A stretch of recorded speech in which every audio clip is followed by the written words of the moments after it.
आने वाले 6 महीने तक प्रॉपर्टी में कोई बूम नहीं है, और कौन कौन सी अहम शख्सियात हैं जिनको सियासत की गेम से बाहर कर दिया गया है, और जो भी कोई नई हुकूमत आए आगे कुछ ऐसे मुस्बत फैसले करे कि जिसकी बना पे जो यूथ पाकिस्तान को छोड़ के जा रही है, जो यूथ पाकिस्तान में रह के पाकिस्तान को सर्विसेज दे सकती थी नहीं दे पा रही, यहाँ से अपना मुस्तकबिल किसी और मुल्क में जाके ढूंढना चाह रही है, कारोबार के लिए जो है ना वो फंड्स दिए जाएं, सारे मामलात उनके लिए किए जाएं। अस्सलाम वालेकुम जी, मैं आपको दोस्त ईशान रजी और आप देख रहे हैं प्रॉपर्टी हेल्पलाइन। आज हम सियासत के ऊपर भी बात करेंगे क्योंकि प्रॉपर्टी और सियासत के हालात इस टाइम पे एक जैसे चल रहे हैं। लास्टली हमने बात की थी एजुकेशन स्कैमस्टर्स के ऊपर, और अभी हम बात करने जा रहे हैं कि आज की जो पॉलिटिक्स है बड़ा हॉट टॉपिक है, सोचा कि इसके ऊपर भी बात की जाए। हमारे साथ आज हैं आवेज रियाज। अब इनसे बात करेंगे कि इलेक्शन के हवाले से जो आज की रिजेक्शंस आ रही हैं इनके ऊपर इनका क्या रद्द-ए-अमल है। आई मीन टू से कि जिन्होंने अपने कागजात नामजदगी जमा करवाए थे और आज वो इस टीम का पार्ट नहीं है। अस्सलाम वालेकुम जी, अवेज भाई कैसे हैं? खैरियत? अच्छा, रोशनी डालें कि जो सियासत चल रही है हमारी आज की, इसमें क्या नई हलचल है, कौन सी रिजेक्शंस हुई हैं, कौन सी एक्सेप्शंस हुई हैं, या बल्कि आप ऐसा करें आज यही बताएं कि रिजेक्शंस क्या और किस पार्टी की सबसे ज्यादा हुई? वालेकुम सलाम, बहुत बहुत शुक्रिया।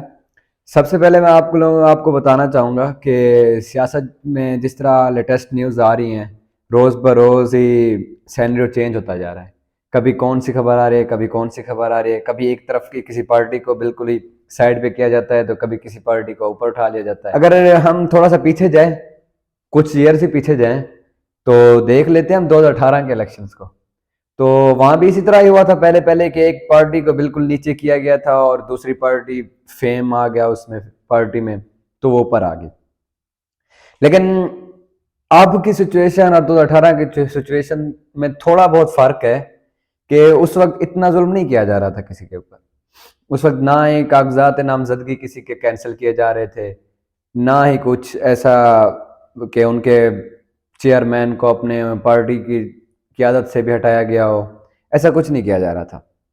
जहाँ तक हम बात करें 2023 के अब एंड चल रहा है, तो इस ईयर ने बहुत ही मुश्किलात दिखाई हैं अपनी आवाम को, पाकिस्तान को, हुकूमत पाकिस्तान कह सकते हैं हम। इसमें मैं भी रोशनी डालता हूँ, प्रॉपर्टी के हवाले से भी यही हालात है और सियासत के भी यही हालात है, पाकिस्तान के हर कारोबार के यही हालात है, और आने वाले हालात 2024 के लिए हम दुआ भी करते हैं, दुआ वो भी थी कि 2024 का जो सूरज निकले वो 2023 के जो डूबते हुए सूरज से बहुत अच्छा हो, क्योंकि इस टाइम पे हालात और इन्फ्लेशन, रिसेशन, बहुत सी चीजें हैं। अच्छा जी, कंटिन्यू करें सर। हाँ, इसी के साथ फिर आज की लेटेस्ट न्यूज ये थी कि आज कागजात नामजदगी की सबकी वेरिफिकेशन होनी थी। तो वेरिफिकेशन का अब नतीजे ये हैं कि इमरान खान को मियांवाली, बखर और लाहौर से रिजेक्ट कर दिया गया उनके कागजात को। और इसके साथ ही अगर हम देखें ओवरऑल बात करें तो 90% पीटीआई के उम्मीदवारों के कागजात नामजदगी मुस्तरद हो गए। ये क्या वजह है मुस्तरद होने की? मुस्तरद होने की वही वजह आपको बता नहीं रहा, 2018 में जिस तरह हुआ था, एक पार्टी को साइड पे किया जा रहा है और दूसरी पार्टी को। इसी तरह आपको एक और बात बताऊं मैं कि हमारे रिपोर्टर बात करते हैं नो पीटीआई नो इलेक्शन, क्योंकि एक बड़ी पार्टी जिसकी इतनी वो है कि अगर एक सिंगर एक सिर्फ अपने सॉन्ग में 2-3 लाइन्स वहीं कैदी नंबर 804 डाल रहा है तो उसकी वीडियो मिलियंस टी सीरीज को भी क्रॉस कर रही है। अच्छा, एनिमल मूवी जिसका ट्रेलर काफी ट्रेंड में था उसको भी उसने छोड़ दिया पीछे। सिर्फ 2.5 लाख या 2 लाख सब्सक्राइबर का है वो चैनल। अब ये देखें कि अगर ऐसा होता रहा तो यकीनन फिर अवाम का रद्द-ए-अमल तो बहुत गलत आ सकता है इस चीज के ऊपर। नहीं बिल्कुल गलत आ सकता है। इसी के साथ अगर हम बात करते हैं पीटीआई के बड़े बड़े ओहदेदारों की, तो मर्दान में अली मोहम्मद और शाह महमूद कुरैशी, शरियार अफरीदी, अली मोहम्मद को भी अच्छा बंदा था यार। शाह महमूद कुरैशी वो तो पहले से ही जेल में थे, अभी उनकी रिसेंटली एक वीडियो आई थी। उसके बाद हम बात करते हैं शरियार अफरीदी, जैन कुरैशी, अली मोहम्मद खान की पहले बात हो चुकी है, हमाद अजहर, परवेज इलही, मोनेस इलही, उस्मान डार की वालदा तक को उन्होंने वो कर दिया मुस्तरद। एक्चुअली बात यह है कि पहले हम किसी चीज़ का इमेज बिल्ड करते हैं, फिर उस इमेज को हम गिराने की कोशिश करते हैं, और फिर उसी इमेज को हम उठाने की कोशिश करें तो वो इमेज अब पहले जैसा सिनेरियो नहीं रहा कि सोशल मीडिया का दौर नहीं है, लोग जान पहचान नहीं रखते। अब थोड़ी सी चीजें चेंज हो गई हैं, सिनेरियो चेंज हो गया है। आप पहले कुछ इमेज अगर किसी का बनाते हैं, उस इमेज को आप चाहें रातों रात चेंज कर दे, वरना रोबोट्स, एक्चुअली हम रोबोट नहीं है, ठीक है। तो रोबोट अगर होते तो ओब्वियसली हम मान जाते कि ये बुरा है, पहले नून लीग बुरी थी या पीटीआई बुरी है, आने वाले दिनों में फिर जो नया बंदा आएगा वो बुरा होगा।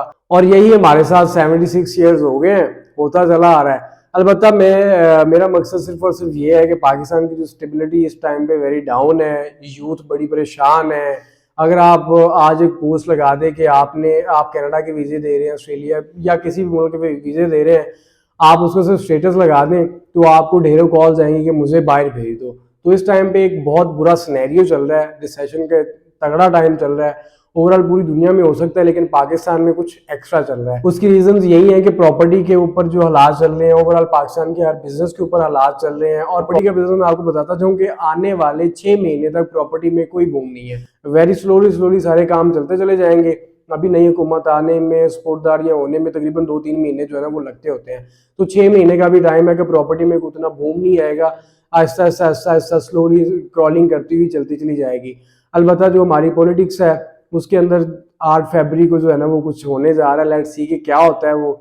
और बस अल्लाह ताला किसी भी बुरे नताइज से हमें महफूज रखे, और जो भी कोई नई हुकूमत आए आगे कुछ ऐसे मुस्बत फैसले करे कि जिसकी बना पे जो यूथ पाकिस्तान को छोड़ के जा रही है, जो यूथ पाकिस्तान में रह के पाकिस्तान को सर्विसेज दे सकती थी नहीं दे पा रही, यहाँ से अपना मुस्तकबिल किसी और मुल्क में जाके ढूंढना चाह रही है, उस यूथ को पाकिस्तान में रखा जाए, पाकिस्तान के लिए बचाया जाए और आने वाला मुस्तकबिल उनका यहीं पे बेहतर से बेहतरीन बनाया जाए, उनको यहीं पे बिजनेस करने का मौका दिया जाए।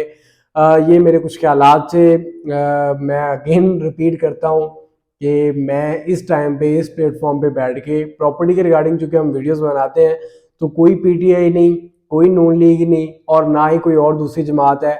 इट्स जस्ट एक एनालिसिस है जो कि आपके सामने शेयर किया है कि एक जमात है उसकी 90% सीट्स रिजेक्ट हो रही हैं और दूसरे हैं कि जिनकी सारी की सारी एक्सेप्ट हो रही हैं। ये समझ नहीं आने वाली बात, लेकिन उन्होंने किस बेसिस पे किया है अभी हम बिफोर टाइम इसको प्रोडिक्ट भी नहीं कर सकते और इसके ऊपर कोई लंबी बहस नहीं कर सकते। अलबत्ता एक छोटा सा फिगर था आपके सामने रखा कि बड़े बड़े नाम जिनको ऑब्वियसली हम लाइक भी करते हैं, स्पीकिंग पावर अच्छी है, उन बुनियादों पर हम उनको लाइक करते हैं। आने वाला वक्त बताएगा कि हमारे पाकिस्तान में आने वाला लीडर हमारा कौन है। इसी के साथ हमें दीजिए इजाज़त। मैं आपको दोस्त डॉक्टर ज़ीशान रज़ी और आप देख रहे हैं प्रॉपर्टी हेल्पलाइन।